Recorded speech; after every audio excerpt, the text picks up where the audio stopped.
brought the cider in, and I met Phil Clark, who's a avid mead maker.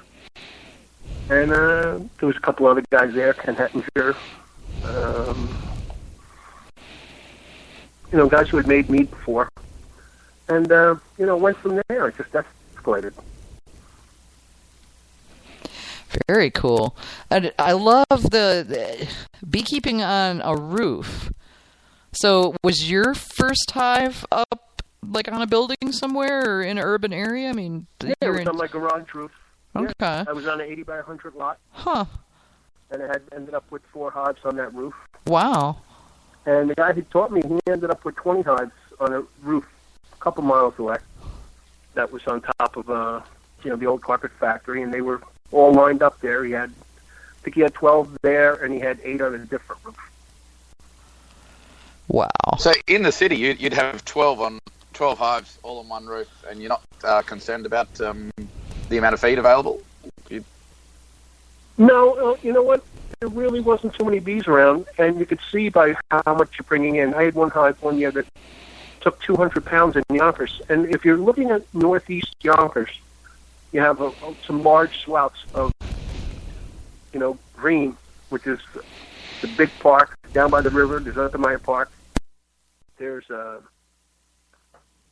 over by Sawmill River Parkway going up. There's Leonard Preserve. And the bees cover about 5 miles if they have to. If they don't have to, they're going to go to the easiest food source around.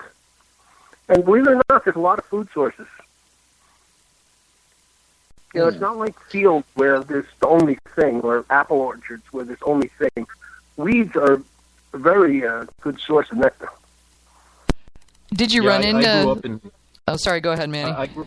I grew up in Queens in Forest Hills and Kew Gardens, and you'd be surprised how much greenery there really is around, trees, like grass everywhere. It's probably really easy for bees to find food all over. That's it. Did you run into, Bob, did you run into any problems with, I know the bees range, up to like 2 or 3 miles from the hive, generally? Yeah. Okay, so did you ever run into any problems, like with your neighbors or what have you, going, hey, what about those bees? No, I never ran into problems with the neighbors. You're always leery of it. Yeah.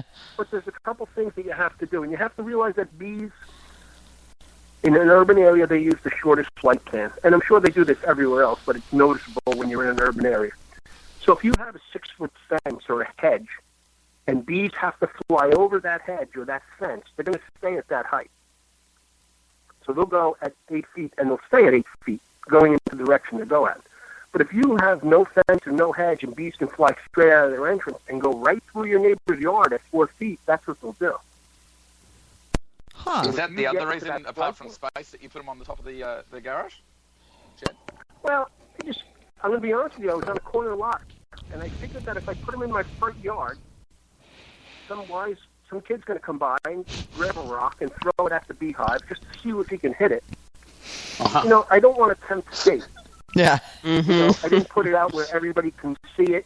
I didn't put it out where, kids can play with it. And with an 80 by 100 foot yard, you don't really have a lot of real estate on the ground, so why not use the roof, right? Right. So the roof was flat, 20 by 20. Okay. Yeah, why not? Strong, secure, and it has a natural barrier. It's 15 feet off the ground. Yeah. So did you have to, was it like what kind of roof? Was it like a tar paper or shingles or what? A flat roof. I put down a couple bricks. I put the hives on top of the bricks. Uh-huh. So it didn't end up being too hot for them in the summer? That's what I was wondering. No, it was a little shaded, but bees can create their own air conditioning, and, you take the top off, and you put a little piece of wood in there, and the air will pass through. It'll vent easier. Oh, okay. Interesting. So as long as they're not in direct sun, you do pretty good. Is there a lot of that sort of stuff going on? Urban beekeeping going on in your area? Do you know of other people, or is it a rare thing? I know 1, 2, 3. I think I know 4 in Yonkers. Oh. I'm no longer living there, but I knew 4 that were there. So where are you? I'm assuming you're beekeeping where you're at now. Are you urban, I'm still in suburban? Westchester County, yeah. Okay. Suburban. Okay, so a little bit more elbow room then. Still considered the suburbs of New York City. Well, yeah. Given what New York City proper looks like, I suppose I could see where that would be the case. Yeah, I talk to a lot of beekeepers down there, and people talk about, putting bees on top of this building or that building, and, putting them 25 stories up. Wow. Bees don't want to be 25 stories up. I heard they abscond constantly, which is where the bees actually leave the hive because they feel under stress. Oh, wow. Why would they not be happy 25 stories up, do you think? I think that it's the amount of energy it takes the bee to fly, to get the flower, and then fly back to the hive. Yeah, it's a big climb. Yeah, I suppose it would be. Right. You're talking 250-foot climb, as opposed to finding another house that might only be 30 feet. I also imagine the winds might be a bit strong up there too. So even if you had a lot of rooftop gardens, it might not be enough for them. They might just not like it. Yeah. Well, that's true. That's what I'm thinking. But I've heard from one of the guys who work those bees down there that they have a problem with it. A lot of them leave and they don't do well. They move closer to work, I guess. Well, they try to.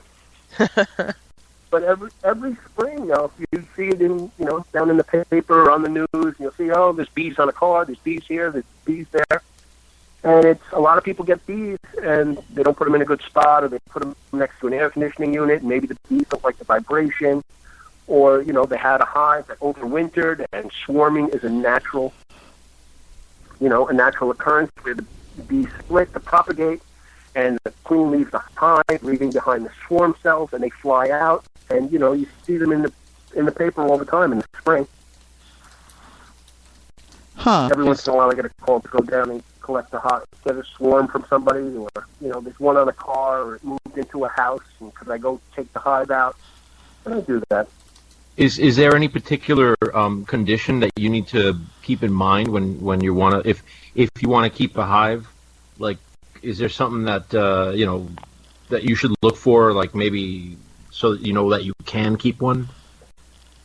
Well, I think you should go take a class first, or at least mentor with somebody, just to understand what goes into keeping bees, especially in an urban environment. Because sometimes, they're your bees, and when they fly onto the neighbor's house, the neighbor might not really like it. So you're going to have to go get them, or you're going to have to get somebody to go get them.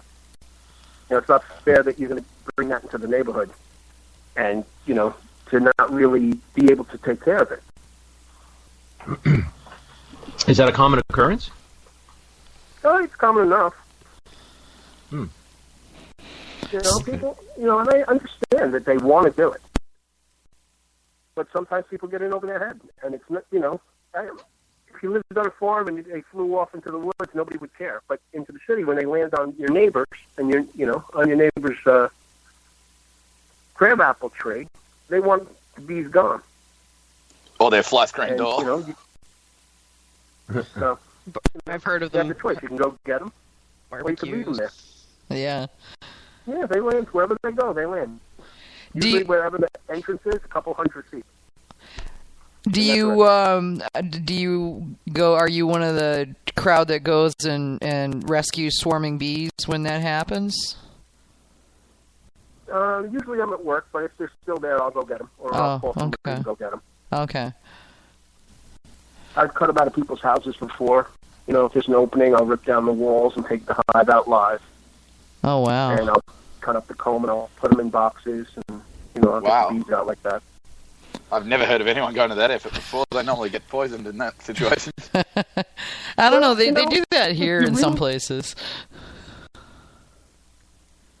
As long as they're not that aggressive, I don't really wear gloves, or I'll just wear a veil on my face. I'm worried about getting stung in the eye or the face, but the arms and hands, I really don't mind. I took one out in Scarsdale this year, and that was behind a slate roof, and I ended up 25 stings for the day, which I didn't think was too bad. And it was a sizable hive. I guess you get used to it after a while, right? I suppose. Yeah, I guess you get used to it. No one ever likes getting stung in the face when you say, you look like you got hit with a softball, but my hands really, it's not even, I feel it for a couple seconds, and that's all. You go right back in. Oh, okay. Is that because you're used to it, or is it just because you're one of those people who doesn't have a big reaction? I find them to be painful myself, but that's, Well, they were painful. You get used to it to a certain degree. Yeah. I'm not sure I could get reconciled to 25 stings. That feels like, Yeah. You'd be surprised. A couple of years into it, a lot of people, you start wearing gloves, and then you realize that the gloves sometimes agitate them, and you'll feel like as you're working the hives, if you have big, thick leather gloves on, you really don't get a feel for the hive, so you start squashing the bees with your fingers. And you realize without protection that you could be a little bit gentler, and you start to be more conscious of your movements, and you start to get stung less. And do you think maybe it's because after a few years you're kind of like they do with the snake venom? Your body's gotten used to the venom, so you don't welt up or anything?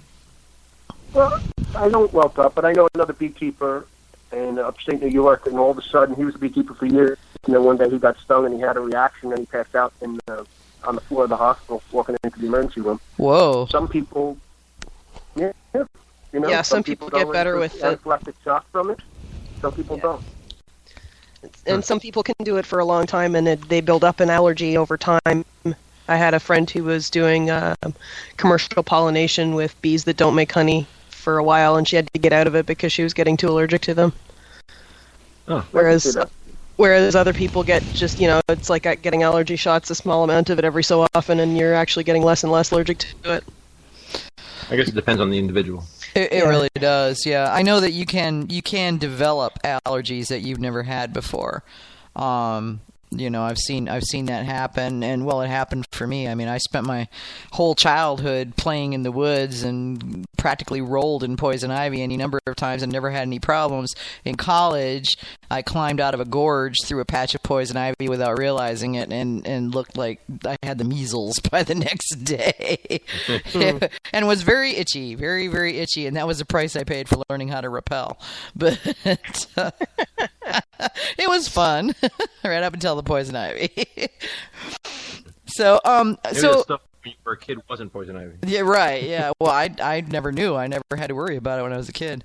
But so it's really interesting because there's so many people, Bob, that want to get into beekeeping, but there's that whole learning curve that's intimidating. I mean, I'm one of those people. My problem is that every time my local Beekeepers Association holds classes on, Beekeeping 101 or whatever, it always seems to be like when I'm at the Mazer Cup or something. So I'm never there when they do it, or they fill up in like 5 minutes flat, and then I can't get in. So the club that I was the vice president of was the Northeast New Jersey Beekeepers Association, and usually at a good meeting, we have over 100 members. Wow, that's great. And we try to pair up people as a mentor and a beginner, people who live in the same town. So you might have somebody who lives 3 miles away from you who keeps bees that is willing to take a student or a mentee, and you can go over there when you have time. Nice. And I really think that helps people because it gives them that sense of confidence. And it's not for everyone. Some people put on a veil and they get the bees in their face, and you get a bad day and you get stung a couple of times, and some people walk away and some people don't. But I think that everybody should try it before they have the initial investment of hundreds of dollars in protective gear and hives and bees. Try it once. Oh yeah. It might not be for you, but if it's for you, go right ahead. Yeah, I would love the idea of a mentor before jumping in because, as you say, it's expensive. But also, I mean, I'd feel just horrendously bad if I went all the way to getting a whole batch of bees and then killed them all because I didn't know what I was doing. I would just feel horrible about that because, bees are people too, They certainly deserve their life, and not to have some clueless noob like me kill them off because I'm stupid, and don't know what I'm supposed to be doing. So the whole, mentor-mentee thing seems to me like a really good way to do it, as long as you can find enough mentors to take on the ones who wish to learn. Yeah, but if you have a club and you have 10 or 20 group core members who are willing to take someone on every year. Uh-huh. Even the average is 15. If you could teach 15 people a year, your club is growing by that, and then you could do 15 or 20 people the next year. Mm-hmm. And it just goes exponentially from that.